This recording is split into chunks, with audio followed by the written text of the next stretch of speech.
Hello, and welcome to the Brutal Iron Gym podcast, where our goal is to cut through the BS and deliver the brutal truth about topics related to health and happiness. Today's podcast number 1748. The topic is Q&A, and the title is Balancing Self-Care and Business Success. So I wanted to share some details I was going through with a business client recently. They're a personal trainer. They just opened up a one-on-one studio with two other trainers. The studio is set up in a way in which there's kind of like two spaces. So two trainers can be training at one time, but not all three. So they're working with each other to kind of figure out a schedule, but they're splitting the cost of the equipment, splitting the cost of rent. So they're trying it out. They're kind of getting their feet wet in this. They've transitioned from a commercial gym kind of position, and they're now opening up this one-on-one center. They want to do a blend of both in-person and online clients, so that way they like the one-on-one in-person. They feel they already have a decent clientele base there that they can build from, but they also want the online clients so that way they can have more freedom to how they work. So they're wanting a little bit of a blend. Right now they have roughly about 10 to 15 in-person clients and about 10 online. So they hover between 20 to 25 total people. They would like to get to 50 combined. And that will, pay the bills and have them a good life. So what we've been talking about is part of the reason why they changed jobs was burnout for self-care. They're falling apart. They don't look the way they want to look. They don't feel the way they want to feel. They've also been taken away from family, and it's just been extremely struggling to be successful in business, but to also have a successful personal life. Like, they want to be happy and feel complete in their own life, but then also be able to have complete relationships. The process they're going through is challenging in the sense that they were making okay money. Like, the money, they didn't have to switch jobs because they needed more money. What they found was, even though they were making good money, it wouldn't have, even earning more wouldn't have been the answer. The answer was they wanted a better quality of life, and they're believing that this step is going to help them do that. Part of that, the reason why we want to recognize that, is as they pursue this new type of job, they don't want to lose self-care within this. They lost self-care in the old job. They started the new job to try to take care of self-care, but at the same time, as this new job has to be very successful, it has to at least meet the financial demand in amount that they had before, if not, exceed it. But in the pursuit of business success, they could run the risk of losing their self-care again.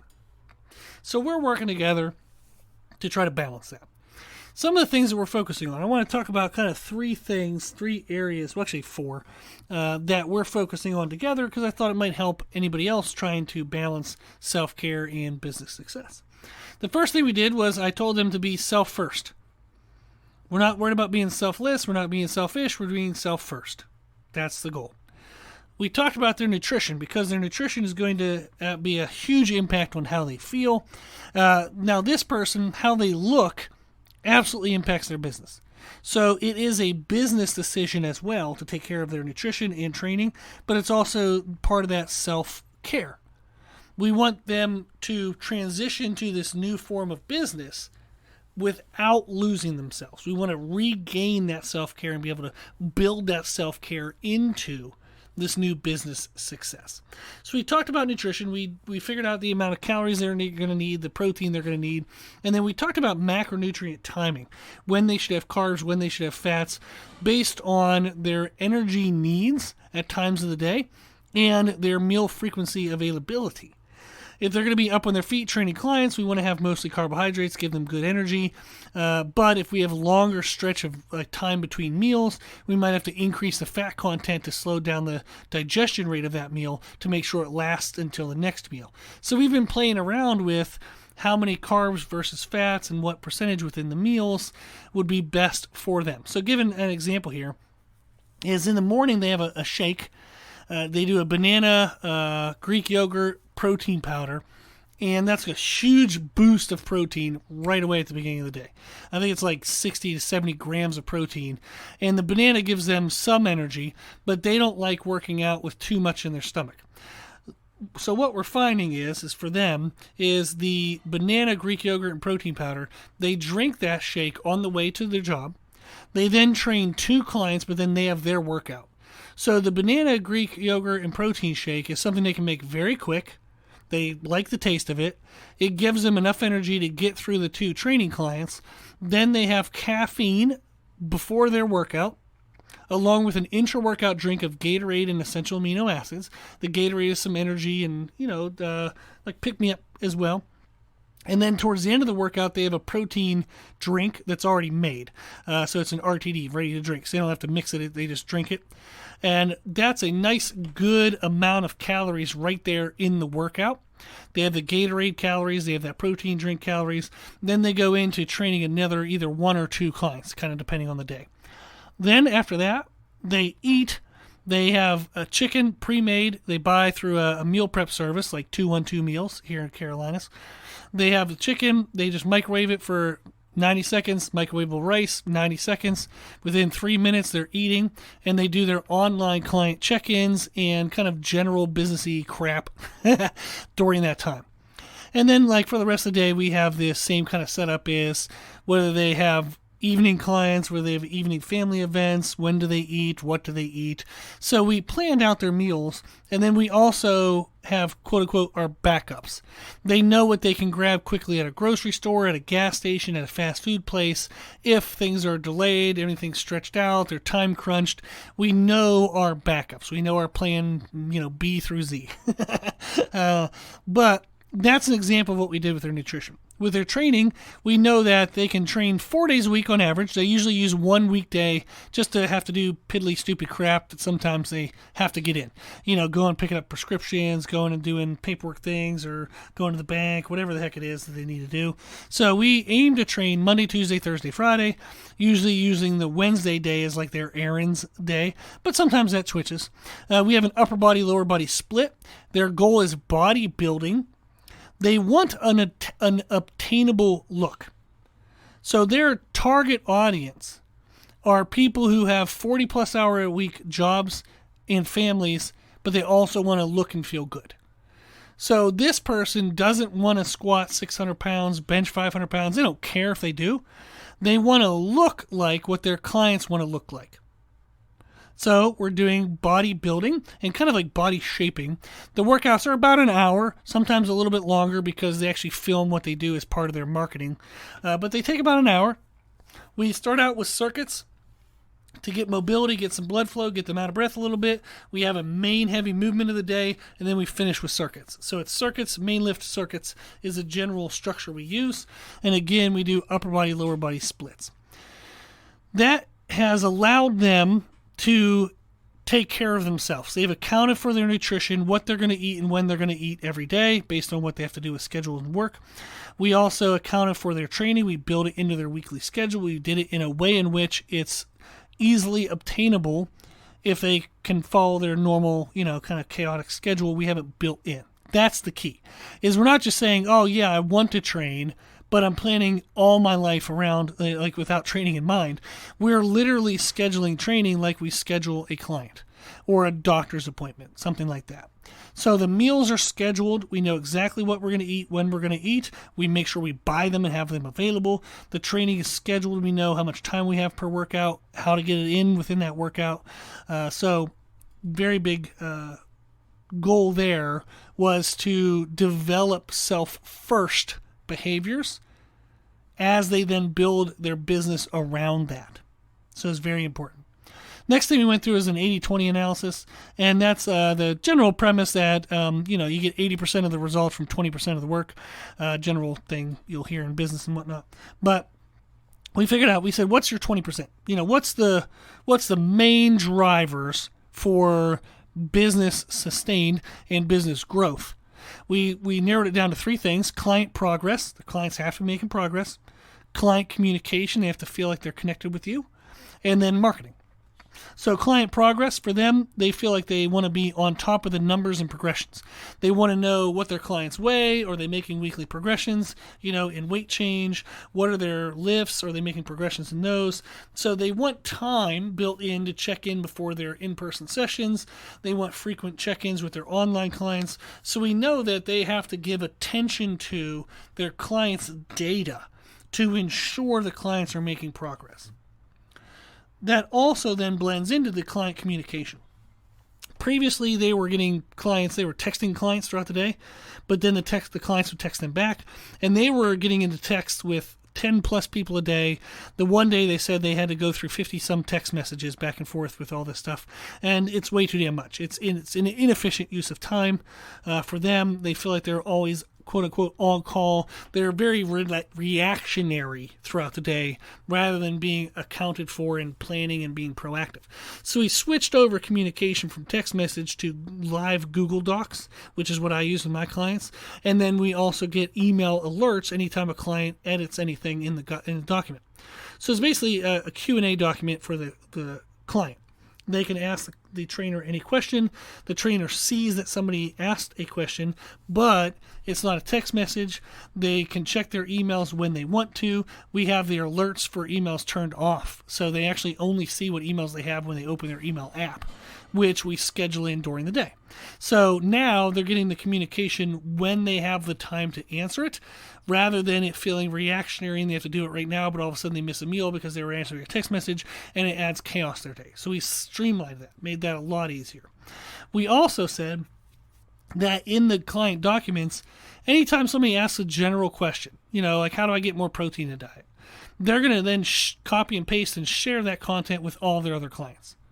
So I use podcasts. This client does not have podcasts. He doesn't, he just, not his thing, not his way of doing things. So he said he'd rather make like YouTube videos. So he can take the general, take a question that a client asked, make a YouTube video, throw it up unlisted on YouTube, and then share that link with all of his clients. But he wants to have a way in which if he answers a question once, he only has to answer it once. So when somebody says, how do I get more protein in my day? Answer that one time, make it a shareable content like I do with podcasts, or you can do it with YouTube videos, and then just share that link. You don't want to retype that answer 17,000 times. So that's going to be streamlined for them, is how to get that done faster. Then they're also putting together a monthly video newsletter for all current and old clients. Every month they're going to send out a video of just, hey, just want to check in with you, see how you're doing. Here are some things I learned this week. Here are some client wins. Just touching base, making sure you're just, in somebody's face, reminding them that you exist. And that's one of his things. And then we looked at marketing. They're going to do one photo or one video from their own workout that day, or nutrition. On a non-training day, how do they still get their nutrition in? But they want to formulate the posts, the marketing, on how they can be healthy and busy. That's the focus. So what are they doing in the workouts that allows them to get great results in shorter time? What are they doing with their nutrition? Great results in shorter time. What are they doing with task management? Great results in shorter time. It's all focused on that target client, that target audience. And then one post a day about some kind of client-based post. A client success, answering a client question, like how they're formulating and writing up a new workout program for a client. So they have 2 posts a day. One is about their workouts, their nutrition, like healthy tips and how to be busy, and then one client success focused post a day. That's going to be great for them. They're going to put that together as they go throughout the week. That then led us into checklists. We talked about, what do you want to do that gets done once a month? What do you want to do that gets done weekly? And then what do you want to do per day to make sure that you get those things met? So monthly was just like, mostly the monthly video newsletter. They had some other odds and ends that were small stuff that they would want to do every month. So for the newsletter, they have to film it, they have to upload it, then they have to schedule the email delivery. So we used MailChimp in Google, Gmail. So that way they can schedule the email and then just already have that done. They don't have to do that the night before or worry about when that's done. So we planned ahead of it. Weekly, we'd say, okay, do you have everything you need for nutrition, for your food? Are you doing Instacart? Are you doing an Amazon order? Do you have everything you need? You want to check in Friday evening, Saturday or Sunday, check in, make sure you have everything you need for the next week. Workouts, have you scheduled those? Did you look at your family events, personal events? Maybe you had some clients that had to reschedule things. Are your workouts accounted for in the upcoming week? Then we did talk about family events, personal events. Does their kid have something going on this week that you have to account for? Do you have a doctor's appointment you have to account for? Then scheduling their clients. So we want to look at that. We want to say, okay, when are all of these things going to happen? When am I going to eat around these things? When am I going to train around these things? And then we created daily task lists that will allow us to meet the weekly demands.